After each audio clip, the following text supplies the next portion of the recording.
The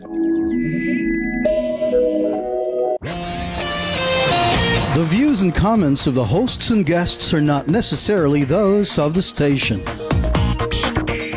Programang may masayang kwentuhan at tapatang talakayan. May cash prizes at load pa kaming ipamimigay. Saan ka ba? Dito lang yan sa Double R sa Radyo Bandido ng DCRJ 810am ng Radyo Bandido TV. Si Kuya Ricky at si Kuya Roel ang bahala sa inyo tuwing Sabado mula alas 10 hanggang alas 11 ng umaga. Kaya't manood, makinig at manalo sa Double R sa Radyo Bandido. Basta Radyo Bandido. Watch and listen to Double R every Saturday from 10 a.m. to 11 a.m. Airing on Sky Cable Channel 224 and on all DTT boxes. Simulcasting online on Facebook and YouTube. Listen and watch on your mobile devices. Just search DZRJ Radio Bandido. Doble sa opinion at reaksyon. Doble sa impormasyon at kaalaman. Kita'y dobleng tuwa at saya. Lina't makinig at manood sa tambalan nila Kuya Ruelso at Kuya Ricky Sung dito sa Double R sa Radyo Bandido. Ang programang ito ay tid sa inyo ng Sopitech Appliances, Quality Beyond Limitation, Tob, the overall vanity for colored hair, Motoman helmet and accessories para sa safety mo to, at ng King's Herbal Supreme Capsule, ang hari ng herbal.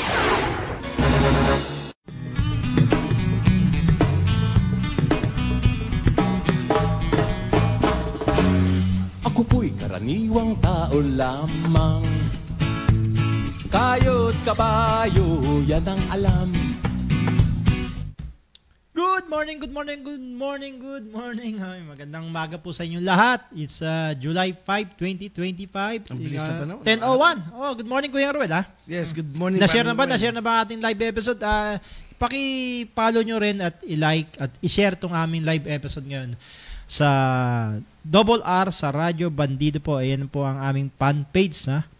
Judge, yan din po ang paki-follow rin yan, Judge. Good morning kay Judge Jaime. Yan. Daming mga issue ngayon, Kuya Ruel, ha? Lalo na mamaya, may pag-uusapan din natin, ha? Yung, bakit ba talaga dininay yung interim release ni dating Pangulong Duterte dyan sa Australia? Mamaya konti kausapin nga natin yan, ha? Para malinawan ng publiko, ha? Ito talagang press na press dahil yung kakausapin natin made in Australia. Ganun ba? Parang dati o current na Solicitor General. Hindi, ang tawag lang sa mga doon, solicitor. Iba yung Solicitor General. Yung parang lawyer ng gobyerno, di ba, kung dito sa Pilipinas. Anyway, at ano ba ang tanong natin Kuya Ruel ngayon na medyo mainit din ngayon, ha? Bukod sa issue ng missing sa bungero. Siyempre, ang ating poll question may susulong ba? Makakalusot. Makakalusot ang anti-dynasty bill o law. Anti-political dynasty bill na kasasampa lang, ha? Sinampa. Marami may mga like si Senator Erwin Tulfo. Nagpahid din siya, kahit na alam niyang dalawa sila ron. Tatatlo pa nga sana, pero sa Kamara muna, ang nagpahid niyan sila Teachers Party List Antonio Tino at saka si Kabataan Party List, abogado rin to, batang-bata. Si Rene Co. Rene. Rene. Yung ba pronunciation yan, di ba? At yan ba, ano ba sa tingin nyo? Makakalusot ba yan? Mapapasa ba yan? Matagal ng panahon na yan, tagal na. Sinasabi kasi sa Constitution, unless provided by law. Wala pang batas, wala pang sinasagawa doon. May, nga siya, nandun na tayo sa... Parang alingaw lang lagi, no? Hindi natutuloy. Puro usok lang, wala po yan. Kaya nga. At siyempre, hatid sa inyo ng aming poll question na hatid sa inyo ng Motoman. Para sa safety mo to, pumusaya sa Philippine Standard. At kalidad, maski na hindi kamahalan. At ang kanilang planta ay nasa Santa Maria, Bulacan. Okay. Thank you, Motoman, para sa safety mo to. Yun nga, Kuya Ruel, pinag-usapan nga natin. Para sa mga bago mo yan, patuloy pa rin tayo namimigay ng prizes, Kuya Ruel. 300 o 100 pesos sa 3 winners. ng GCash o load At syempre, mamimigay pa rin ba tayo ng King's Herbal? Tuloy-tuloy pa rin yan? Tuloy yan. Hari ng Herbal, 750 Malita ko nga, ml sabi niya, buong taon daw yung mamimigay. Talaga? Oo. Aba, kaya nga, maski na July, Pasko na. Para doon sa King's Herbal, 750 ml na yan yung Pioneer. Yan. Thank you King's Herbal. 750 ml. Liquid to Iba pa yung capsule. Okay, kausapin nga natin. Kasasabi lang natin, press from Australia, Kuya Ruel. Ito, magaling na lawyer to Marami na itong didisqualify dyan. Hindi, kausapin natin ating kaibigan si Solicitor Vladimir Cabigaw mula sa Australia para doon sa usapin natin na mainit. Gwapong-gwapo si Attorney Vladimir Cabigaw dito. Dapat pala, nag-coat and tie din tayo. Oy, good morning, Attorney Vladimir Cabigaw. Yes, good morning po. Did you hear me? Good morning po sa inyo. Hello? Good morning, paring Ruel. Hello. Yes, okay. Loud and clear na. Loud and clear. Hello? Loud and clear. Loud and clear. Okay. Good morning, Ricky and Ruel at sa mga nakikinig sa inyo. Okay, tayo napapakinggan worldwide by FB at YouTube at siyempre sa lahat ng mga digital boxes sa ABS-CBN Plus, TV Plus at sa GMA For The Box at siyempre sa radyo sa 8:10 AM. At saka sa Sky Cable 224. Ayan. So talagang worldwide tayo. Itong usapin na to talagang mainit din. Worldwide din to. Kasi may lumalabas attorney, yung interim release na pinail ng abogado ng kampo nila Duterte. Allegedly dito nakarating dininay daw na Australia. Bakit sa tingin mo dininay? Okay. Dinila yan kasi may kaso siyang crime against humanity si former President Duterte. At sa ilalim ng Migration Act 1958 ng Australia, Section 501, Paragraph 6F, pwedeng i-cancel or i-refuse ang visa application kapag ang isang visa applicant or non-citizen merong indictment or may charge ng crime of genocide, crime against humanity, war crime involving torture or slavery, or crime that is otherwise of serious international concern. So, sa ilalim ng provision ng Immigration Act na yun, 5016F, crime against humanity, hindi po pwedeng mabigyan ng visa si former President Duterte. At lahat ng mga non-citizen na papasok sa Australia, sa ilalim ng Section 29 ng Migration Act, kinakailangan mag-apply ng visa para makapasok sa Australia. So, ang wala lang visang pumapasok dito ay yung Queen ng England or yung Queen ng England, yung reigning monarch ng England. Pero lahat ng tao na pumapasok sa Australia, nag-a-apply ng visa. So, hindi siya pwedeng makapasok sa Australia dahil meron siyang kaso na pending sa ICC. Doon pa lang, hindi na siya pwedeng pumasok. So, how much more mabibigyan siya ng accommodation sa Australia para mamalagi dito, kamura dito habang inaantay niya yung kaso niya sa The Hague. Okay. At saka sa ilalim din ng criminal code, ng Commonwealth ng Australia, yung crime against humanity, punishable din yan under Division C ng Criminal Code. So, bibigyan ko kayo ng halimbawa, Okay. Meron ditong kaso sa Australia noong 1991. Ang pangalan ng taong ito ay si Ivan Polyakovich. Si Polyakovich, German ba to? Ukrainian. Ngayon, Ukrainian. Ukrainian siya, okay? Naging Australian siya noong 1958 at nasangkot siya sa mass killing ng mga 850 Jewish, okay? Jews. At pagkakapatay ng 24 people between August and September 1942. So, nangyari yung crime outside of Australia. Okay? Naging Nazi member si Polyakovich. Tapos nung pumasok siya sa Australia after World War II, tapos na yung crime, di ba, outside of Australia, 1958, naging Australian siya. Kinasuhan siya ng war crime dito sa Australia. Sa kabila nang nangyari yung crime outside of Australia. But eventually, na-dismiss yung kaso. Ang point ko lang dito, ang nangyari yung crime against humanity sa Philippines tungkol dito kay President Duterte. Okay, nangyari siya outside of Australia. So, kung papapasok dito, if ever makapasok siya, if ever mabigyan siya ng visa, pwede rin siyang i-prosecute eh. Dahil, crime nga dito. Crime nga dito yung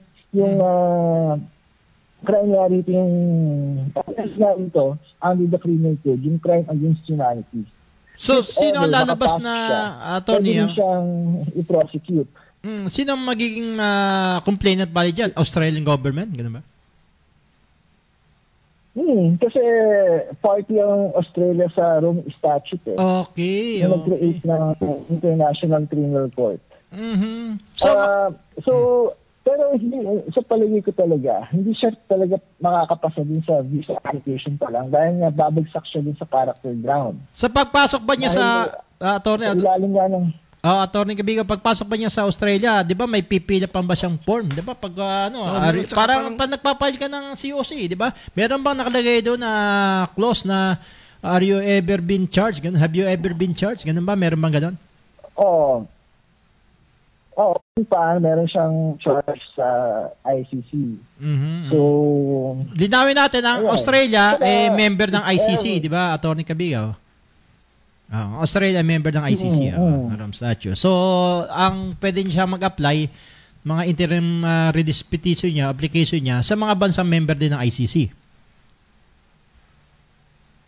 Hindi ko alam sa ibang bansa, pero pagdating sa Australia, meron ganung question. Have you ever been charged? Kasi meron siyang character ground. Character ground. Wala si attorney. Hindi namin natin kasi nag-a-apply lang daw pwedeng sa mga bansang member ng ICC. So, dito problema talaga si parang dito outright pa lang eh.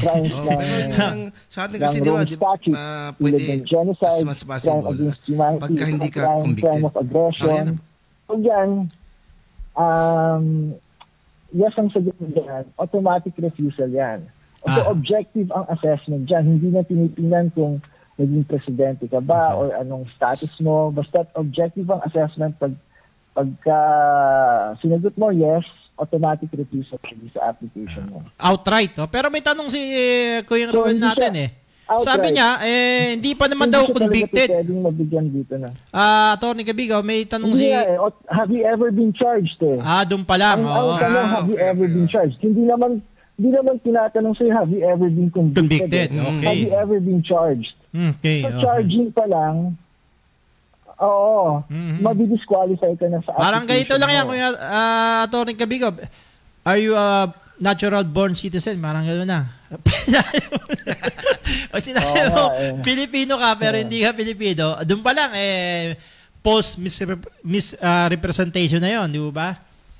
Okay. Tama. Okay. Tama. So, dito talagang mahirap makapasok sa Australia kung hindi ka matinong tao. Ganun lang kasimple. Attorney Cabigo. No, kasi nga batas So, i-implement nila ang administration nila ng batas dito mahigpit. So, regardless of kung anong status mo. Former President Duterte, balitang-balita naman yan na nakakulong sa The Hague. Tapos, biglang makakapasok dito. Yan nga ang pinaka-sikat na personality na nakakulong ngayon sa The Hague, si President Duterte. So, Sa palagay ko, mag-aaklas ang society dito pag yan pumasok dito. Oo, kasi yung iba hindi nakapasok tapos siya nakapasok, di ba? Hindi yan papayagan dito. Oo. Mag-aaklas, magkakaroon ng demonstration dito, hindi yan papayagan makapasok. So, mali talaga na i-consider itong Australia dahil nga merong legislative framework ang Migration Act laban sa mga taong may issue sa character nila. Okay. So, yung mga nasangkot sa terrorism, nasangkot sa mga crimes under the Rome Statute, tapos, ayun, hindi makakapasok yun. So, mahigpit ang assessment yun ng rito. Okay, last na question na lang, Atty. Kaibigaw. Last na question, alam namin busy ka eh. Sa tingin mo, bakit doon nila napili sa Australia at bakit doon naglalabi na may apply na interim release si dating Pangulong Duterte? Anong sa tingin mo dyan?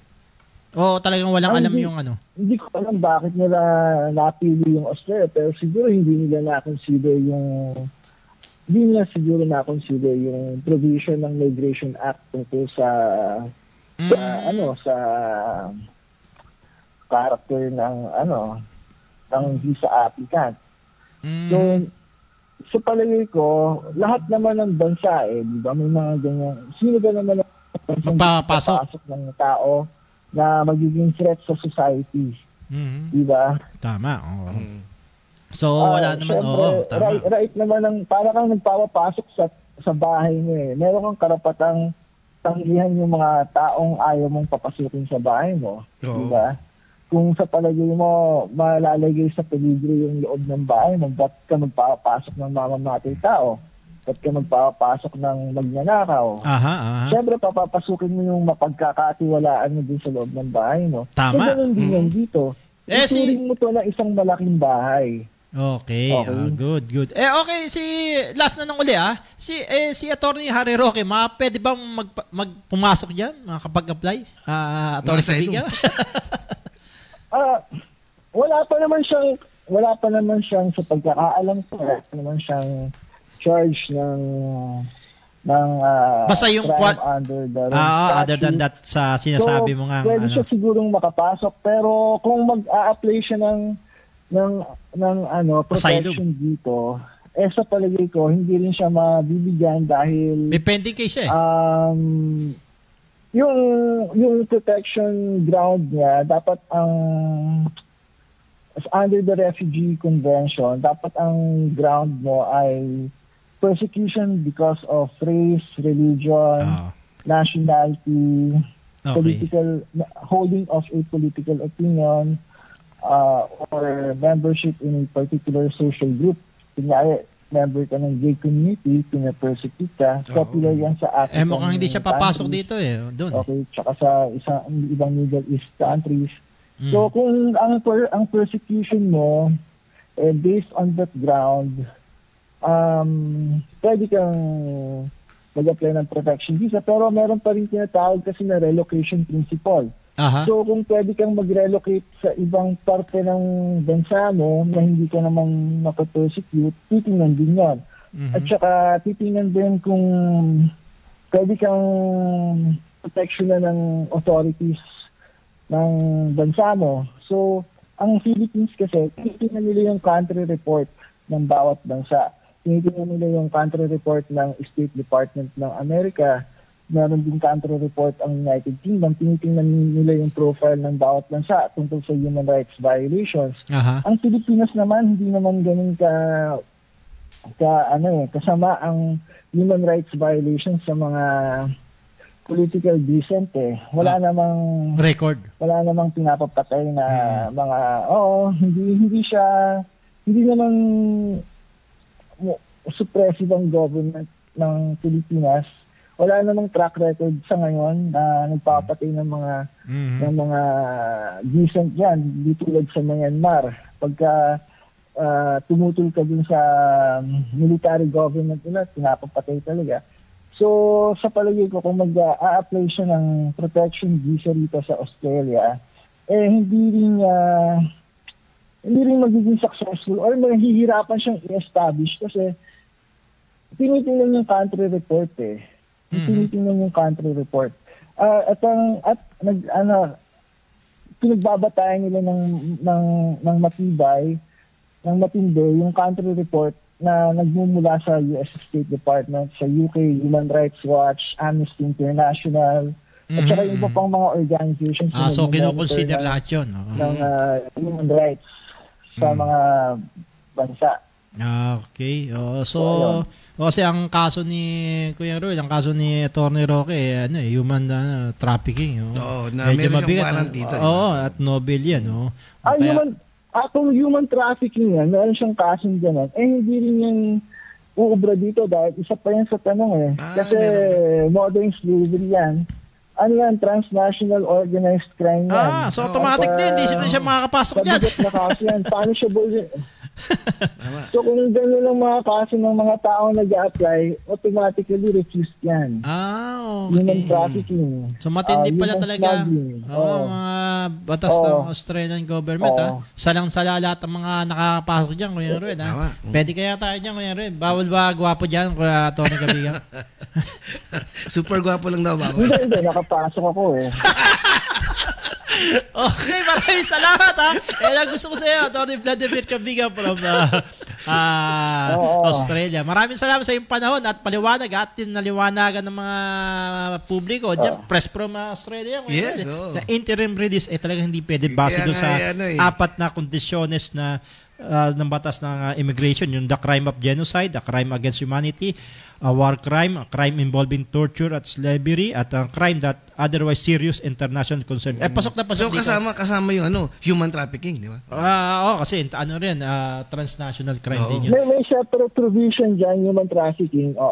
Kasama yan, human trafficking, transnational organized crime yan. So mabigat ang penalty. Human trafficking, also known as modern slavery. Okay, tama. Such as prostitution, forced labor. Okay. Maraming salamat Atty. Gabiga sa iyong panahon Thank you. Happy weekend. Happy weekend. Ingat kayo dyan. Dalawa at yung mga listeners Thank you very much. Thank you. Okay. Ayan. Maliwanagan pa sa sikat ng araw, Kuya Ruel baka maraming pasok na pasok Maging sa atin ang narinig din yan. Pati si Atty. Harry Roque. Hindi ka pwede ron. Dahil human trafficking ang kaso mo, sa transnational crime din yun. Ayan, naalala mo yung tinakal natin nakaraan, yung about online gambling. Pinag-usapan tayo rin naman. Tayo rin ang una. Maraming salamat dyan kay Atty. Vladimir Gabiga. Ayan, naliwanagan ng publiko Okay. Okay, Kuya Ray, basahin natin mga piling-piling headlines itong nagdaang linggo. Samantalang gambling operator Atong Ang at actress Gretchen Barreto tinurong mastermind sa pagwala ng 34 na sabongeros. Ang at Barreto tinanggi ang paratang ni Julie Padjongan alias Totoy na siyang whistleblower. Gambling tycoon Atong Ang nagsampa ng patong-patong na kaso laban sa whistleblower na si Totoy. Ang nag-akusahan ng extortion at tangkang pang-kidnap. Okay, kidnapin daw siya Sabi, sa dami ng mga balikan niya makikidnap ba to? Palasyo, tiniyak na walang sasantuin sa kontrobersyal na kaso ng pagwawala ng mga sabungero. PBBM, pinatutukan umano ang kaso sa DOJ kasi hindi to biro kung may 44 SAP, ito hindi lang daw 34, mahigit 100. Diba? Nawala, parang bula lang Kaya pala masarap ang tabilis. Samantalang bagong appointed na custom commissioner, ito dati kong amot. Si Commissioner Ariel Nepomuceno nangakong wawasakin ng korupsyon sa ahensya. Mabait na amo ko to. Magaling to si Ariel Nepomuceno. Hindi to abogado pero summa cum laude ng UP. Pala to ng PMA. At ng UP, no? At a good choice, di ba? Kay PBBM, pagkaka-appoint ni Custom Commissioner Ariel Nepomuceno. Anti-political dynasty bill, muling pinahid sa Kongreso, ACT Teacher Party List Representative Antonio Tino at Kabataan Party List Reneco. Siyang nanguna dyan, pagpapahid ng anti-political dynasty. Samantalang 5 milyong multa laban sa mga nagsusulong ng online gaming, e-wallet system, pinatatanggal ng kongresista. Pinaalis nila kasi automatic kung dati casino, pupunta ka doon sa casino, may libreng kape tsaka soft drinks doon tsaka juice Gagastos ka bago makapunta. Dito kahit na walang kape, sa cellphone lang pwede ka masuwal. Yung pala yung casino nasa wallet mo na. Oo, kaya pati wallet mo ubos. Ubos. Ubos na ubos. Nako, napakabili kahit mga bata, di ba? Dapat i-regulate talaga. Although naka-regulate na raw ng pagkuryan, pero hindi kasi at once lang At saka yung mga nagsusulong, yung mga influencer pala, Kuya Ruel.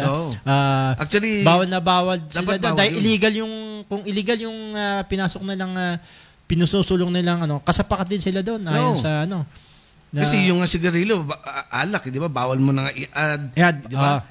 Bisyo yan Okay. Plenary judge sa binasurang petisyon ng pag-inhibit ng 2 ICC judges samantalang mahigit 1,000 evidence inihain ng kampo ni dating Pangulong Duterte. 1,000 ang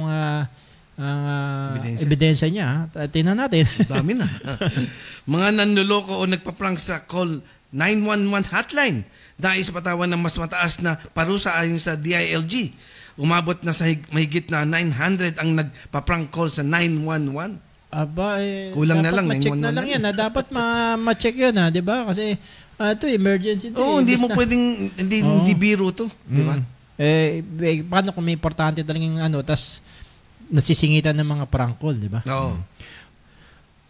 Eto, good news ba to? Bad news. Malamang bad news to. Yung 1K pension ng mga senior sa Maynila, kinatasan ng 500 ni Yorme Isko Moreno. So, ang matatanggap na ng mga senior sa ngayon, next, ito na yata, payout, 500 na lang ho. Parang binalik lang sa dati. Sa dati, 1,000 na, ba't binalik pa? Samantalang Malacanang press corps, kinonde na ang hiling ni Presidential Commissioner Office o PCO na alisin ang reporter na si Eden Santos sa Malacanang Beat dahil sa breach of protocol sa Pangulo. May statement dyan ng ang Malacanang press corps. Ay post nga natin, Ariel, yung statement ng officer ng Malacanang press corps on the incident involving Miss Eden Santos. Nag-breach daw kasi ito itong Eden Santos, reporter yata to ng Net25.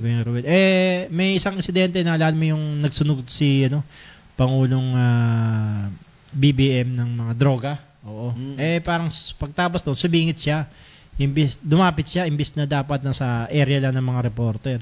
Nag-breach. Napakababaw namin para tanggalin. O mag-request na ilipat ng beat, no? Ako naranasan ko din yan. Ano mo ba? Baka sobrang excited, di ba? Minsan nawawala ka sa protocol. Pero sabihin natin lumabag sa protocol pero hindi yung ground for tanggalin siya. Kaya maganda yung posisyon ng Malacanang press corps yung suporta natin. Alam mo, na-experience ko rin yan Nung nasa Maynila tayo, pinatanggal tayo ng isang mayor doon. Pinatatanggal tayo, na-report pa tayo sa bulletin. Pinuntahan pa yung presidente pero yung pipitsugin lang ako, pinuntahan pa. Dahil daw gumagawa ko rin ng mga story laban sa kanya. Ganun katindi, pinatatanggal. Pero wala namang related sa trabaho yun. Dapat hindi ganun na ang gagawin sa mga media. It's a suppression of freedom. Diba? Freedom of the press. Okay, balitang niya siyempre. Atin sa inyo na. Nagformula ako ng capsule. Pero effective po ng King's Herbal Plus Premium. At ito, iisa. Kung anong bisa ng liquid, siya rin bisa ng capsule. Sa King's Herbal Capsule, may laban na tayo. Okay, maraming salamat King's Herbal Supreme Capsule. At siyempre, liquid 750. Ang sabi? Diba yung mabisa ang liquid at capsule? So yung liquid 750, yan na nauna. Talagang pioneer. After ilang years, gumawa sila ng capsule para sa convenience ng mga umiinom ng King's Herbal. Approve yan ng FDA at saka mabibili sa Shopee at Lazada. Ano sabi ni Kare, Kuya Ruel? Walang gamot sa kamatayan pero merong lunas sa karamdaman. At yan ang King's Herbal. At mabibili nyo rin yan siyempre sa R-Cubes. Diyan doon. Shopee at Lazada. At R-Cubes. Okay, maraming salamat King's Herbal. Okay, 10:29 ang oras. Atid sa inyo siyempre ng Sopitec, quality beyond limitations. Yan. Okay. Naku, ang dami nating puno-puno tayo ng mga balita at informasyon. Sa ating pabalik, marami pa tayong pag-uusapan, Kuya Ruel. Pag-usapan natin yung sa Maynila, yung pagbabago sa Maynila. At iba pa. Ayan, marami pa tayong pag-usapan. Wag ko kayong aalis ha. Sandali lang. Magbe-break na kami sandali.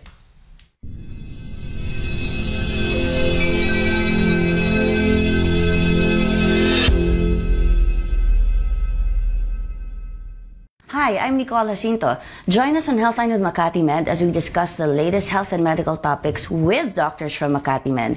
For a healthier and uplifting lifestyle, tune into Healthline with Makati Med on DZRJ 8:10 a.m. Radio Bandido TV. You've got questions, we've got answers. Watch and listen to Healthline with Makati Med, Mondays, 5 p.m. to 6 p.m. Airing on Sky Cable Channel 224 and on all DTT boxes. Simulcasting online on Facebook and YouTube. Listen and watch on your mobile devices. Just search DZRJ Radio Bandido. Ako po si Bernard Tan, ang kakampi sa katotohanan at katarungan, ang kakampi ng mga OFWs.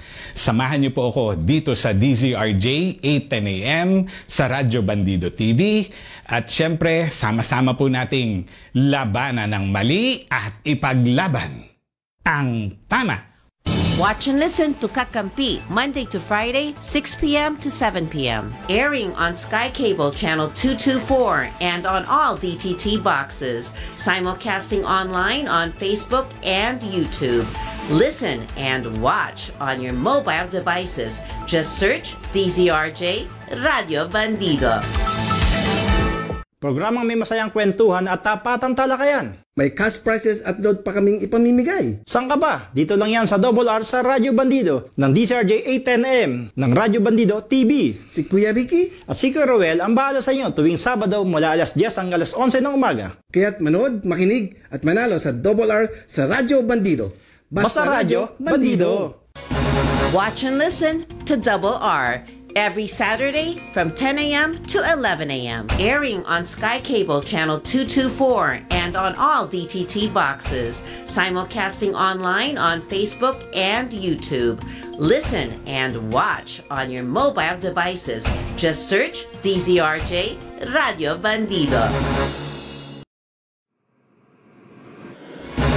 Nagbabalik ang Double R sa Radyo Bandido. Ang programang ito ay hatid sa inyo ng Sopitec Appliances, Tob Colored Hair, Motoman Helmet and Accessories at ng King's Herbal Supreme Capsule.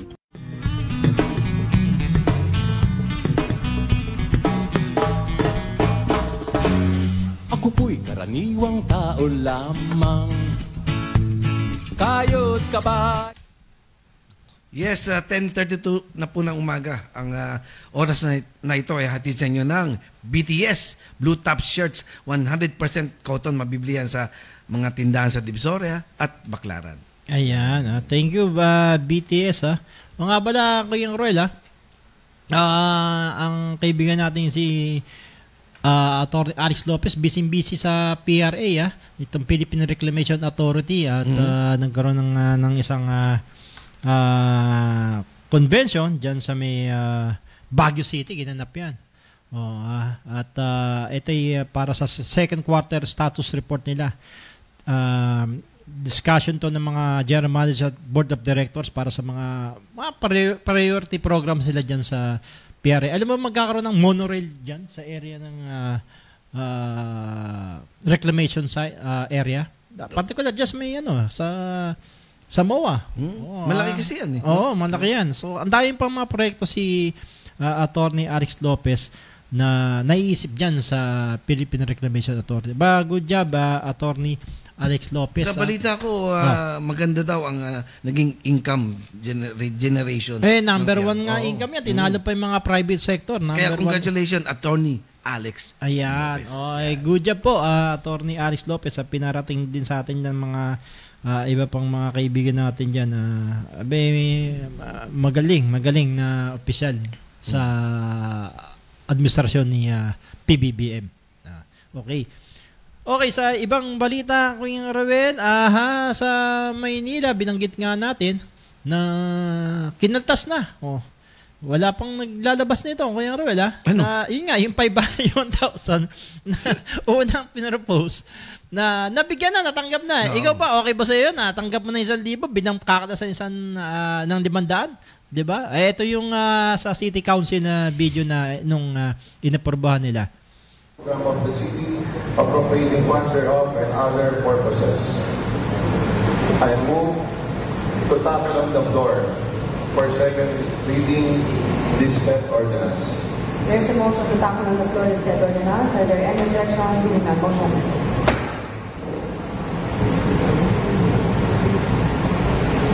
Your Honor, since this is an administrative measure, narinig naman natin si Yorme, kagad din, di ba, sitwasyon ng Maynila, di ba, lalo na ngayon, lalo na pagdating sa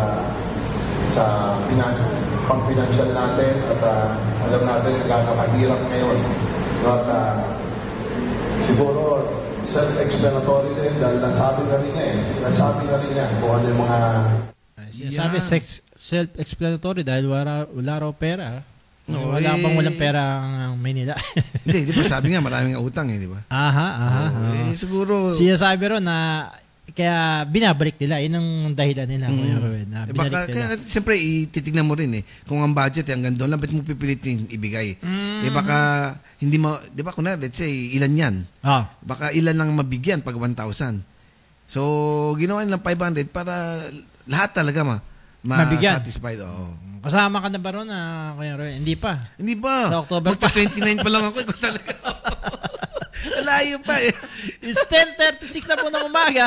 Babasahin namin yung mga lahat ng komento nyo dun sa ating tanong na naniwala ba kayong makakalusot ang anti-political dynasty law na sinusulong sa Kamara. Basahin natin ilang bahagi Kuya Roy. Ang dami nito Ang dami rin sa live si Jag Guevara sabi, no po. Di siya niniwala. Si Jerry ang gusto siya, malabong maipasa. Walang naniniwala.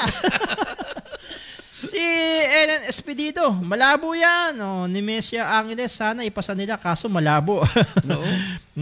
Sa ating live, Kuya Roel, ano ba? Si Rene Crisostomo, teka, banggitin na pag-usapan pa yan sa Senado at Congress kung makakapasa. Una muna kasi impasa yan sa Congress. Unless kung pareho silang sabay, magbabaycam sila, committee. Okay, para magsulong ng sabay isang batas. Para magkasundo sila na sa isang vision nila. Depende sa type ng gusto ng Senado at ng Kongreso, ng House. Ano sa live natin? Dito pala, pag ginawa natin, baka matanggal din tayo. Ano sabi? Yung gagawin natin, sugal. Sino man nalo, yes or no? Mabilis sa premyo. Maraming, thank you pala kila Ronald Tumbaga, kila ni Fran, mga nanonood sa atin sila, San Gabriel, si Eggy Ben. Sabi nga niya, ni Daniel Dexter, malabong aprubahan yan. Ang anti-dynasty. Bakit daw? Kasi maraming sugapang politiko. Sabi niya. Sabi niya na. Mukhang hindi papayag ang mga sugapang politiko. Ba't puro sugapa? Kaya, Eggy, magandang gwapong umaga, kaya nga hindi ko na ito Gwapo daw tayong dalawa. Okay. Pero makakapunta tayo ng Australia. Kay Maria Lourdes Barot, malabo daw. At kay ni Mesia Angeles, sana may pasayang anti-political dynasty law para wala na angkan na nagmanipula sa bawat lugar sa Pilipinas. Yan. Ganun ba yun? Wala na magmanipula. Teka, basahin pa natin iba pang good morning din kay Maria Lourdes Barot. Si Ruel Claros. Diversus tactile lang yan ang issue ng sabongero. Nag-issue lang yan kay alias Rene. May naligaw na isang issue. Nung nakaraan ho yan, talakad din natin yan. Anyway, muli, magbigay kayo ng komento. I-share nyo aming live episode ngayon. Dito sa aming tanong sa naniniwala ba kayo makakalusot o may papasa na ang anti-political dynasty law sa Kongreso. Yan, naniniwala ba kayo? O sa tingin nyo, yan, ibigay nyo ang inyong komento para manalo kayo ng GCash load o GCash all load. Yan. Okay, sa Maynila, Kuya Roel, ang linis-linis malinis na. Pwede naman pala Sabi niya, posible. Pwede naman pala malinis. Pati si Neneng B, binabangkit natin, nauna natin sinabi, wawalis winalis ka. Kasi siyempre, the law is the law. Although the law is harsh. Sabi nga the niya, law is the law. Bawal, bawal. Pag bawal. Hindi pwedeng bakit sabi, yung bawal nga beyond commerce of man yung kalsada, ginagawang parkingan, pero ayun pa rin. Baka sa tingin ko, inalis yung mga bed, ipapalit uli, parking. Ganun ba? Pero may bago siyang si Orbisco dahil nga pinag-usapan natin, dahil sentro siya ngayon nung una sinasabi income generating ang parking. Ngayon hindi na raw income generating ang parking. Bilang buwelta siya ngayon. So iba na ang tingin niya ron sa parking kasi ang laki ng kinikita sa parking kung tutuusin.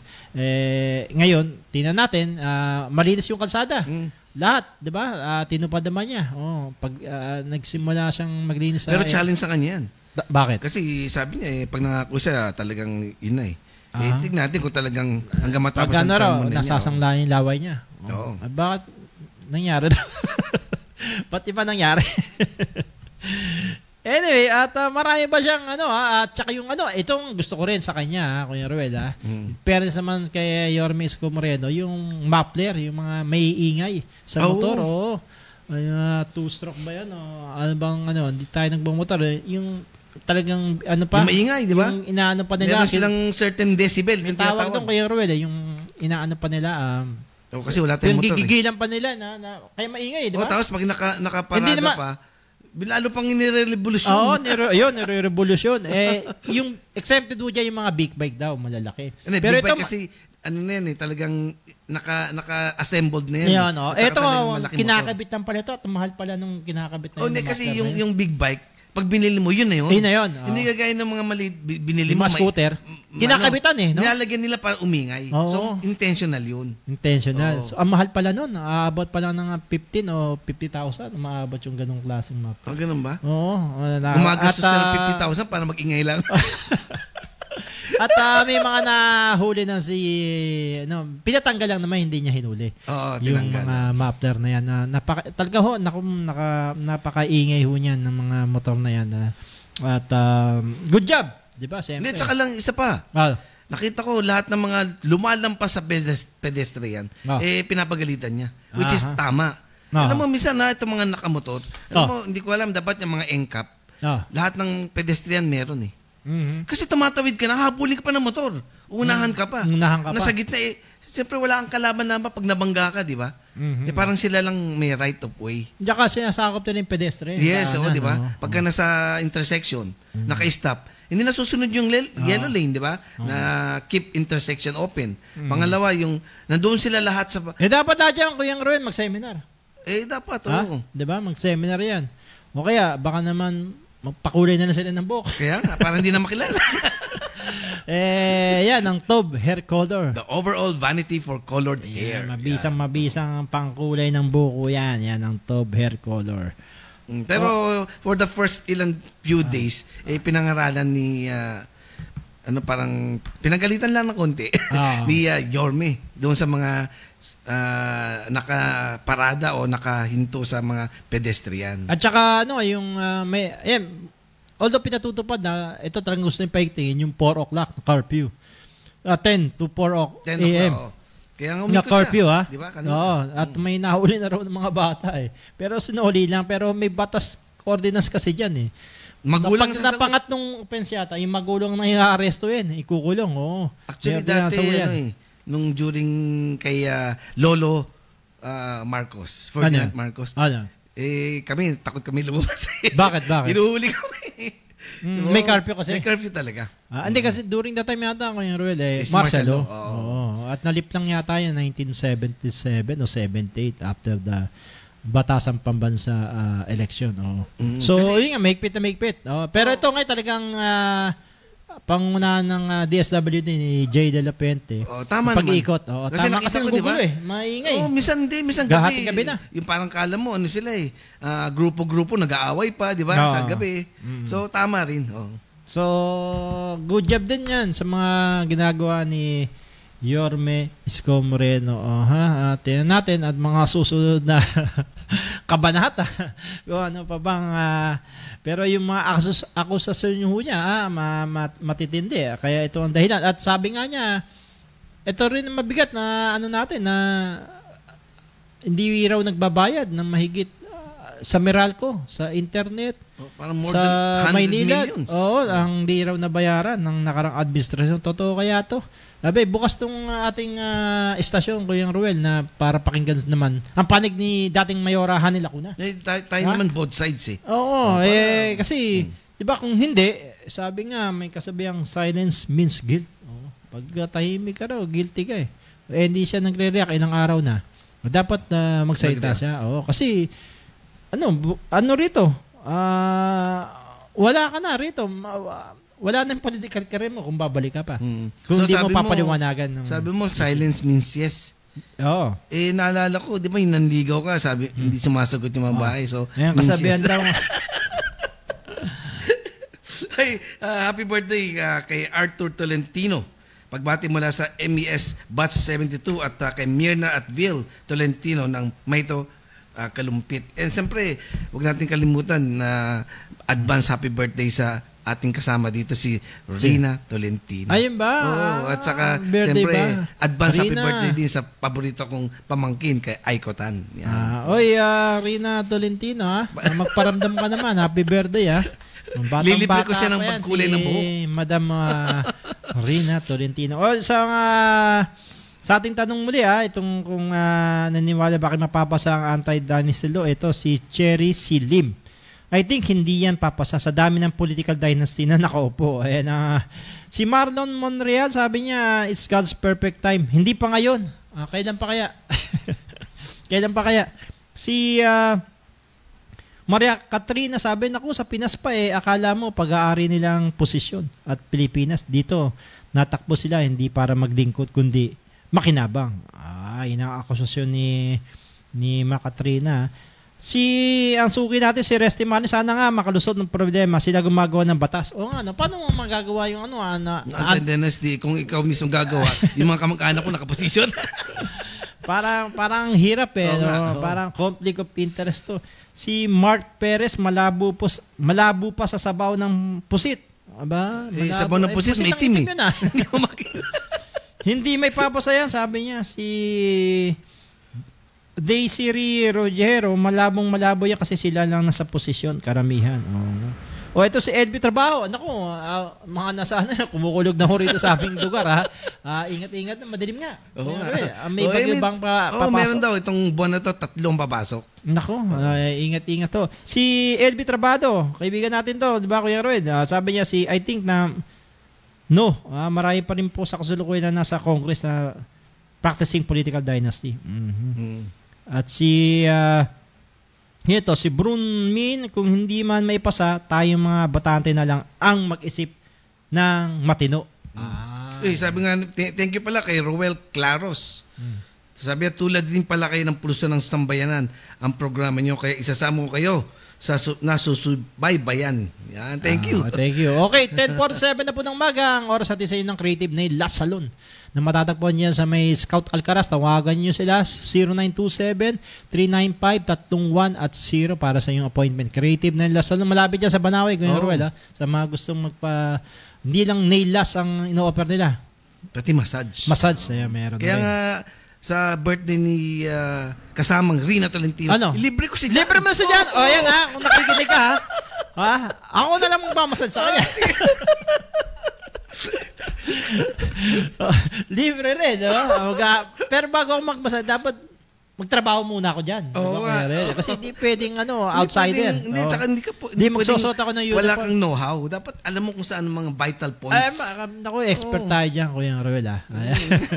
Naku, mga may lakad ho dyan, dito sa area namin sa Makati, Makati City, bumabagyo na ho, at ang lakas ng hangin at madilim na madilim. Sobrang lakas na rin ng ulan. Naku, may mga lakad pa naman tayo. Ingat-ingat po kayo sa mga lalabas po dyan. At saka pala, meron palang programa. Si Mayor Isko Moreno. Saan? Every Saturday, maglilinis ng mga barangay. Kaya ngayon, declogging sila.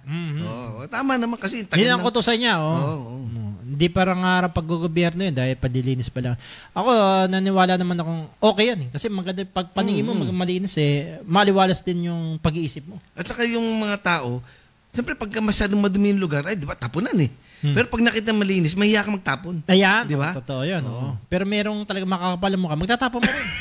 Di ba? Oo, ako may nakita ko. Nakakotse pa nga eh. Nakita nang, tapos doon nagtapon. Oo nga eh. Parang, minsan, nasa behavior mo na, nasa character mo rin yan eh. Nakita mong malinis yung area, lugar mo. Huwag kang magtapon doon, mahiya ka. Oo, ako, tinuturuan din natin yung mga anak natin. Doon siguro, huwag kang magtapon o dumura dyan. Tama, diba? Parang yung character mo, diba, doon makikita eh. So, huwag kang magtapon na alam mo namang hindi doon ang tapunan. Sa tamang tapunan ka magtapon ng basura mo. Kung ayaw mong, sabi nga, ano ba tawag doon? May tinatawag na kung ayaw mong marumihan, huwag kang magparumi. Kung ayaw mong marumihan bakura, wag mo dumihan iba. Parang golden rule. Do not do unto others. Yun, what you do not like others, do unto you. English yun. Nako, it's 10:50 na po ng umaga. Kuya Ruel, ikaw ba? Teka, basahin pa na natin. Baka naman nagtatampo yung ibang natin. Sa dami ho ng pasensya. Si Joey Santos, sabi niya, nauna, para maiba naman ang pamilyang negosyo ang politika. Oo nga, no? Ito, reaksyon niya sa kung makakalusot ba ang anti-political dynasty law. Gwen C. Lacalban, ni sa prediksyon ko, di sumagip sa na makakapasa ang naturang batas ni sa panaginip prediction daw niya. Kaya pala hindi na predict niya Nostradamus. Si Patty Benaflor, maganda sana may pasa na nga para maputol na ang paghari-harian nila. Si Emmanuel Loyola at malabo yan kung karamihan ng congressman, senador ay political dynasty. Ilan ba sila doon? Dalawa na sila ron eh. Tatlo naman. Dalawa. Wala pa? Meron na ba? Meron na. Sino? Di ba? Wala. Dalawang Tulfo, dalawang Estrada. Sa Senado? Dalawang Estrada, dalawang Villar. Sino pa? Dalawang Cayetano. Oo nga, parang sila na lang magagaling na Pilipino. Wala na kami. Sila na lang eto naman ayon kay Diyos Amora, suki rin natin ito mula sa Olongapo ba to. Hindi yan makakalusot dahil may mga politiko na hindi pipirma sa batas na yan. Yan ang paniwala niya. Maraming salamat kay June Vicente sa Kalumpit, Bulacan.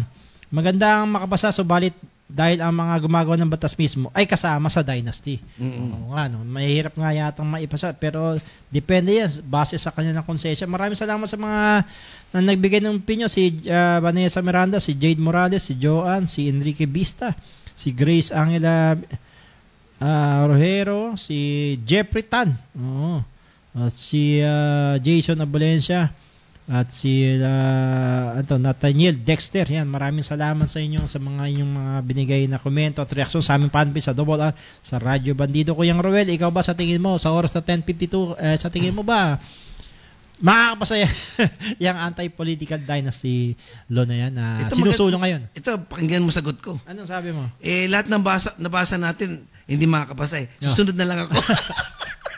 Pero hindi na ako mag-explain. Oo nga eh. Pero siyempre mahirap eh dahil you are going to to oppose yourself. 'Di ba kung ikaw yung mamabatas, papayagan mo paano yung mga kamag-anak mo na nakaposisyon. So may hirapan unless na talagang walang vested interest. 'Di ba pag tumakbo ka as a politician, public servant ka. You have to serve the public. Ang problema, pag tumakbo ka, you have a vested interest. So, mahirap makapasa yan. Ganun ba? Sa yung paniwala. Sa atin naman matagal na to, pero baka it's time, sabi nga sa UFC. It's time na baka makapasa to na by popular baka ma-pressure popular pressure ng mga tao na public pressure na ipasa na to kasi nasa constitution naman siya. Unless nga provided by law, wala pang ang ginagawang batas, ito nga may susulong at ipasa sana to ng Kongreso at ng Senado. At dito matutudukan natin kasi sa definition pala nag-aaway na sila. Ano ba ang political dynasty?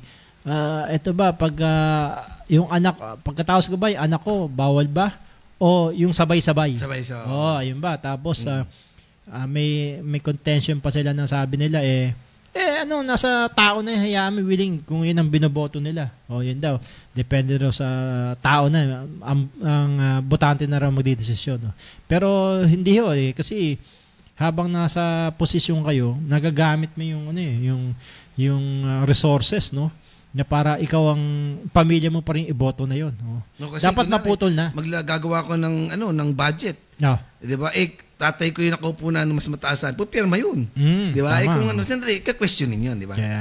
At kaya ako naniniwala magaling talaga to si Vico Sotto. Sinabi na niya, hindi siya tatakbo ng 2028. Oh. Dahil hindi siya tumatakbo, lagi ko nakikita naglalakad lang. Kaya yan ang magaling. So, after kumbaga kasi iba tatakbong congressman siya, hindi na raw siya tatakbo. 2020 at nagawa naman yan dapat niyang gawin. Saludo tayo sa Pasig. Nagawa ko na yung pag-service sa inyo. Natapos ko na, nagampanan ko na. Okay na ako, magpapahinga. Dapat ganoon. Oo, hindi gawing hanap buhay yung pag ganun, pagiging siguro politiko. Magiging maganda ang takbo ng Pilipinas at mga sigurado yun. Sagana ang Pilipino. Ayan. Okay. Dahil dyan, bumunot ka na. Ano bumunot? Mananalo ng King's Herbal. King's Herbal 70 ml liquid. Dalawa. Worth ito is 750. Ayan. Yung, bigyan nyo lang ho yung address nyo para paano may bibigyan. Pero siyempre, saluhin nyo na yung delivery fee, mura lang naman ho yan. Okay, ang nanalo ng King's Herbal liquid ay sino to? Si Clifford Tabihe. At ang pangalawa ay sino to, Kuyang Ruel? Si Paulo Miguel. Ayan, okay na. Ayan ang King's Herbal 750 ml. Nanalo naman sa load o Gcash si Rene Pran. Pangalawa si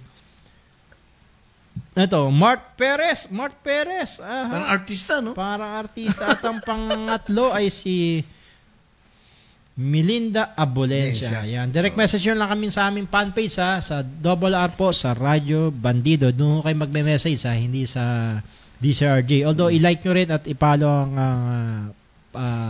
page ng DCRJ at lahat ng mga anchor dito at program pakisubaybay nyo.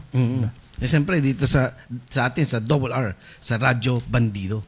Dahil sa RR sa Radyo Bandido, hindi ka malilito. Dahil balita'y totoo. Ayan. Bago kang tagline ngayon. Ganda. Bagong siyempre dahil sa talamak dito sa Radyo Bandido, hindi ka malilito dahil balita'y totoo. Ayan. Dito. Oy, good morning kay Sian, ha? Nakikinig ba si Sian ba? Malamang nagpapabili na naman bago yan. Kaya tatakot ako lumapit eh. Okay, maraming salamat ako. Meron pa tayo natitirang ilang minuto. Sa ating live, baka hindi natin nabanggit mo na si Amira Lopez, yan, Ruel Claros. Okay, good morning sa inyong lahat, sa lahat ng nakikinig sa amin sa worldwide. Yan. Okay, Kuya Ruel, magpaalam ka na. Baka, pero nga pala, balita natin, di ba, merong increase ng sa sweldo, sa minimum wage, di ba? Ang 50 pesos sa July 18. 50 pesos lang, ha? Pang kulang pang Jollibee yan, ha? Ganun ba? Dapat nga, Mixbox, ha? Hindi, pwede na. Kulang. 25 na lang, wag naman lahat. Bakit? Ang sa tingin mo doon sa Kuya Ruel, sa 50 pesos? Hindi, actually, sunod naman na increase eh. So, siguro masaya na tayo doon. Pero, maski na-increase man na, yung mga bilihin hindi pa binababa, medyo napektuhan.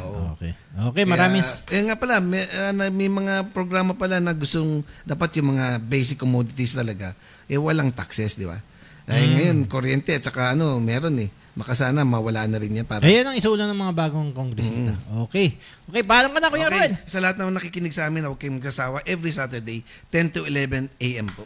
Ayan, maraming po salamat muli. Tandaan niyo po, piliin po natin ang maging mabuti kesa maging tama. Basta sa RR sa Radyo Bandido, hindi ka malilito. Balita'y totoo. Ayan. Bago yan, di ba lumaya? Bagong bayo. Okay, maraming po salamat. Abangan nyo ang susunod na programa. Ayan. Max Servicio. Ayan, okay. Happy weekend. Hi, good morning, Binis. Bye-bye. Ang programang ito ay hinitid ng Sopitech Appliances, Quality Beyond Limitation. Tob, the overall vanity for colored hair, Photoman helmet and accessories para sa safety mo to. Ng King's Herbal Supreme Capsule, ang hari ng herbal. The views and comments of the hosts and guests are not necessarily those of the station.